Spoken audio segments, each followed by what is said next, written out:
हाँ जी, कैसे हैं आप लोग। मेरा नाम सचिन है और मैंने एक ये किताब पढ़ी है अभी, द हिडन हिंदू। तो मुझे काफ़ी अच्छी लगी, तो मैंने सोचा कि ऐसे तो मैं एक इसके लिए स्पेशल टाइम निकाल नहीं पा रहा घर पे पढ़ने के लिए, तो फिर क्यों ना फिर काम के साथ इसको पढ़ा जाए और इसको रिकॉर्ड करके आप लोगों के सामने भी रखा जाए।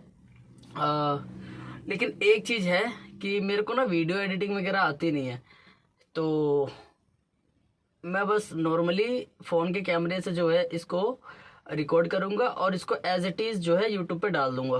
आप लोगों को अच्छी लगे तो आप लोग लाइक और सब्सक्राइब कर देना, नहीं तो कोई बात ही नहीं जी। चले स्टार्ट करते हैं। द हिडन हिंदू का फर्स्ट बुक है, ठीक है। इसका फर्स्ट चैप्टर हम पढ़ेंगे और देखते हैं आप लोगों को कैसे लगता है। तो इसका जो फर्स्ट चैप्टर है ना, उसका नाम है अजन्मे की स्मृति, फर्स्ट चैप्टर का। चलो देखते हैं। और एक चीज़ और बता दूं, कुछ ऐसे वर्ड होते हैं, कुछ ऐसे शब्द होते हैं हिंदी के जो एक बार में मैं नहीं पढ़ पाता, तो आप लोगों के सामने वो आए तो ज़रा इसको इग्नोर करिएगा, ठीक है। चलिए शुरू करते हैं। साल 2041। कमरे में एक भयानक सन्नाटा था।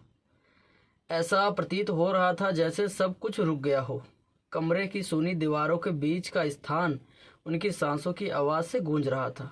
इससे पहले कि श्रीमती बत्रा पृथ्वी से पूछ पाती कि क्या परेशान कर रहा था, वह पलटा और एक मजबूत आवाज़ के साथ बोला, मैंने वर्ष 2020 में सब कुछ होते हुए स्वयं देखा है और इसलिए जानता हूं कि उसके जैसा ना ही पहले कभी कोई हुआ है और ना ही आगे कभी होगा।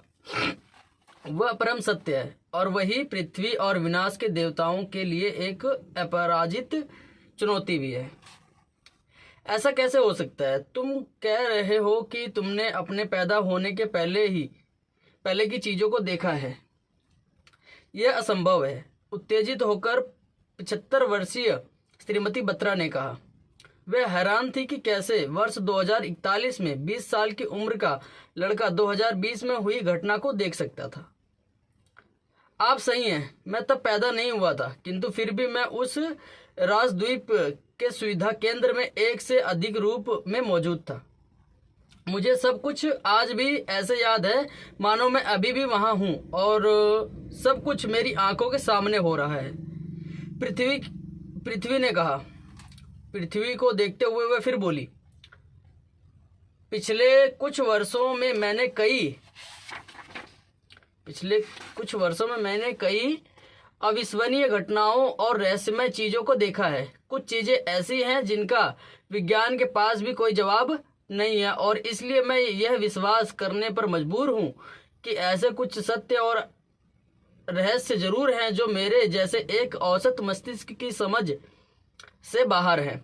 आंखों से आंसू पोंछते हुए वे आगे बोली, मैं एक मामूली व्यक्ति की तरह सामान्य जीवन व्यतीत करना चाहती थी और शांति से मरना चाहती थी। मुझे एक संतोषजनक मृत्यु वर्ष 2020 में प्राप्त हो सकती थी। तब सब कुछ अच्छा था। काश मैं तब कुछ खुशी खुशी मृत्यु को प्राप्त कर पाती, लेकिन सब कुछ बदल गया। श्रीमती बत्रा ने एक गहरी सांस ली और खुद को संभालने की कोशिश की।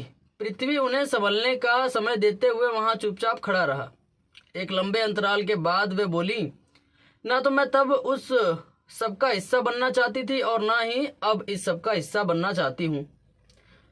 तुम यहाँ क्यों आए हो? क्योंकि मैं अभी भी उसे ढूंढ रहा हूँ और आप आखिरी व्यक्ति हो जिन्होंने उसे देखा था। पृथ्वी ने आशा भरी नजरों से जवाब दिया।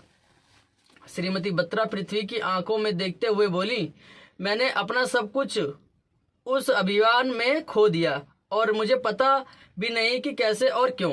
हाँ, मैंने उसे देखा है, पर मुझे अभी भी नहीं पता कि वह कौन था। तुमने कहा कि तुम भी वहां उस द्वीप पर थे, तो बताओ मुझे वर्ष 2020 में उस द्वीप पर क्या हुआ था? तुमने कहा तुम उसे खोज रहे हो, वह भी उस समय उस द्वीप पर था। तुम्हें पता होना चाहिए कि वह कौन था। तुम्हें उसके बारे में क्या पता है, बताओ मुझे। तहकीकात करते हुए श्रीमती बत्रा ने पूछा। पृथ्वी कुछ देर श्रीमती बत्रा को देखता रहा, फिर आखिरकार उसने पूछा, अगर मैं आपके सवालों का जवाब दूं तो क्या आप मुझे वह सब कुछ बताएंगी जो आप जानती हैं? मैं वादा करती हूँ कि मैं कुछ नहीं छुपाऊंगी। बस मुझे बताओ कि वर्ष 2020 में ऐसा क्या हुआ जिसने मेरी मृत्यु के समय को बदल दिया, और मैं यह बिना जाने नहीं मरना चाहती कि यह मेरे ही साथ क्यों हुआ और क्यों मुझे इसके लिए चुना गया। पृथ्वी श्रीमती बत्रा की उन बूढ़ी व आशा भरी नजरों को देख रहा था। उसने एक गहरी सांस ली और उन्हें बताने लगा।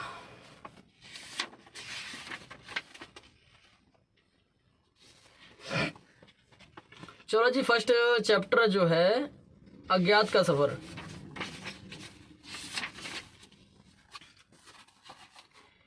यह गर्मियों के उन दुर्लभ दिनों में से एक था जब सूर्य का प्रकाश अपने अधिकतम स्तर पर नहीं था। नीला आसमान और सुबह की हवा तरोताजा कर देने वाली थी। केवल एक हेलीकॉप्टर की आवाज उस शांतिमय वातावरण को भंग करने के लिए काफी थी।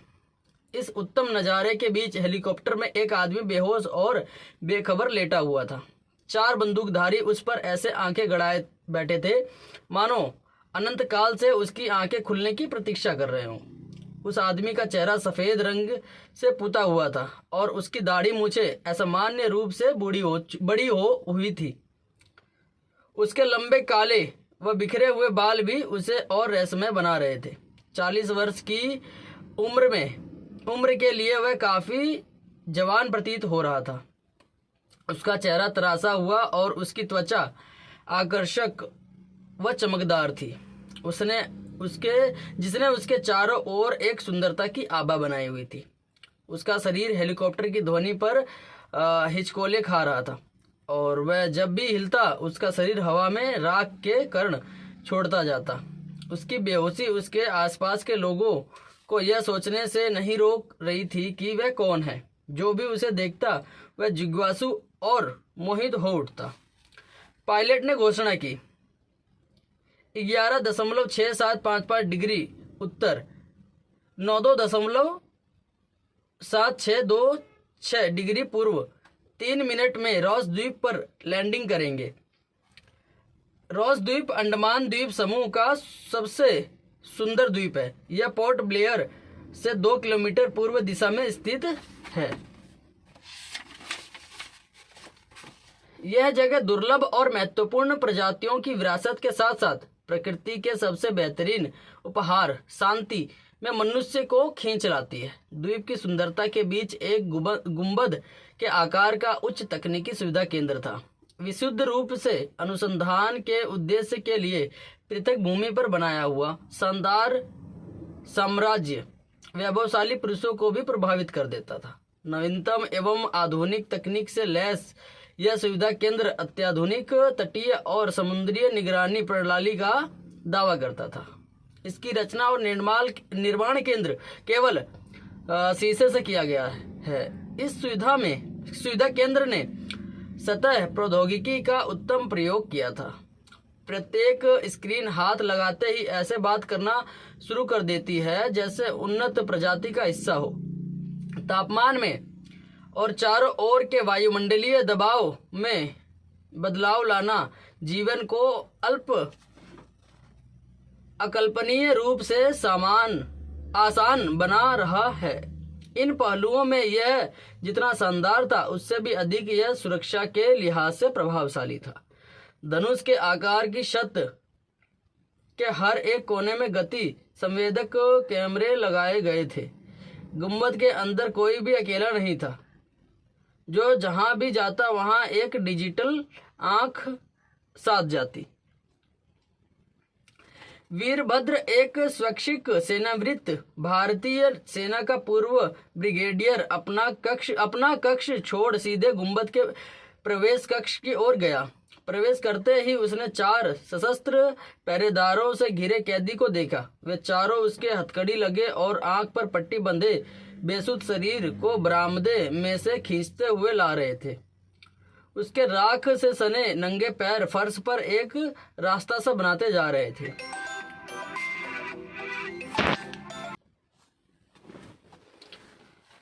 हाँ, वे चारों उसके हथकड़ी लगे और आंख पर पट्टी बंधे बेसुध शरीर को बरामदे में से खींचते हुए ला रहे थे। उसके राख से सने नंगे पैर फर्श पर एक रास्ता सा बनाते जा रहे थे। यही वह व्यक्ति है, वीरभद्र ने सोचा। और इसके बाद जो है ना, हम और मान लो कल पढ़ेंगे किसी और पार्ट में, क्योंकि अभी मेरे पास फ़ोन आया पार्टी का, तो उसके पास जाना पड़ेगा मुझे लोडिंग के लिए। अभी जस्ट फ़ोन आया, तो चलिए अभी इसको यहीं ख़त्म करते हैं। इसके बाद से बाकी जो है हम आगे कंटिन्यू करेंगे। तो बाकी जो है आपको अगर अच्छा लगेगा तो आप जो है लाइक कर दीजिएगा और चैनल भी सब्सक्राइब कर दीजिएगा, और नहीं अच्छा लगेगा तो कोई बात ही नहीं। ठीक है, थैंक यू।